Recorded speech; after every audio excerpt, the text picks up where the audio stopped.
Ses yeux baignent dans la lumière du soir.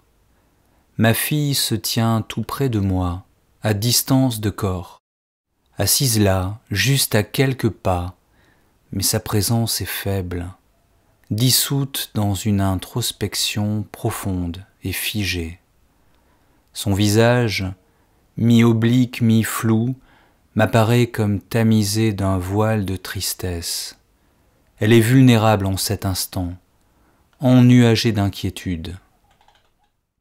Son regard est à la fois lumineux, d'une beauté diaphane, et sombre aussi, obscurci, traversé d'une mélancolie, dont l'origine est encore pour moi mystère à ce stade.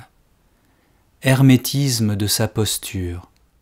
Je prends conscience que je ne sais pas déchiffrer toute la grammaire de ce désenchantement. D'où provient ce trouble? L'inconfort latent de ces années d'étudiante? L'essaimage progressif de notre famille, dont l'unité revêt aujourd'hui d'autres formes? L'empathie belle et sincère pour quelques âmes proches, qui se débattent fiévreusement avec leurs afflictions?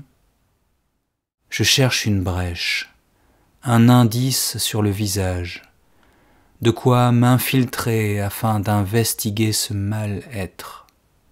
D'ailleurs, comment le nommer? Comment l'étiqueter pour mieux l'expliquer, pour mieux le traiter? Mal à devoir être? Mal à savoir être? Mal à vouloir être? Qu'est-ce qui se loge dans cette ellipse du mot, dans son essoufflement à dire?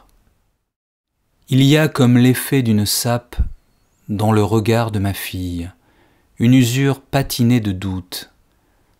S'y devine la fatigue du décryptage de l'incertain, pulsée en pointe de morse, un éreintement à interpréter le non-dit de la vie.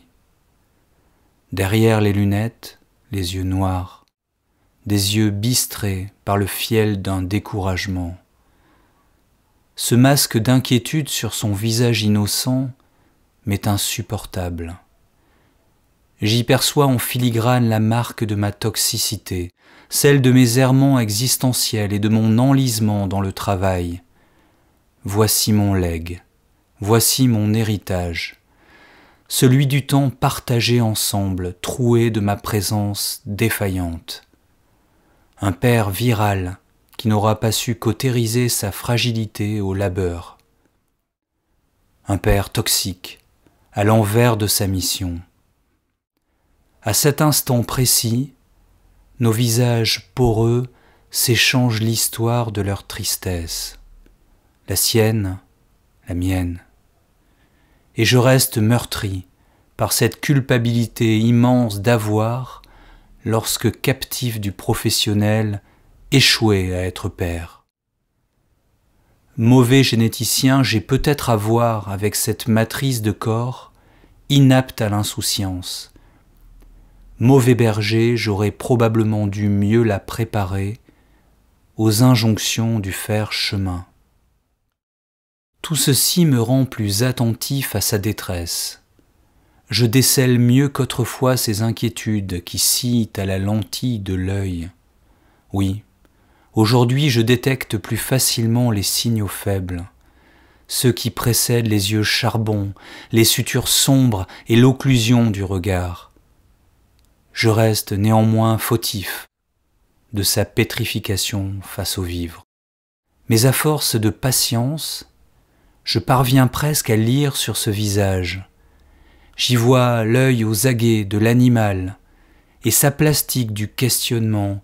J'y entends une supplique mendiant un rassérénement, vulnérabilité de ma fille, floutant son regard. Et moi de renaître par ce face-à-face, par sa face contre la mienne, visage en métronome, miroir de nos âmes, et moi de me réveiller au battement de cette mesure de ma nuit soucieuse du professionnel, me réveiller d'être père en réveillant ma fille, réapprendre à lui répondre, par un poème, un sémanthème, bref, par tout ce qui ébauche le signe et le sens drainer la bistre de sa maladie anthracite du regard, lui suggérer les voies alternatives ou, tout aussi crucial, lui expliquer comment exhumer le neuf dans la répétition du même.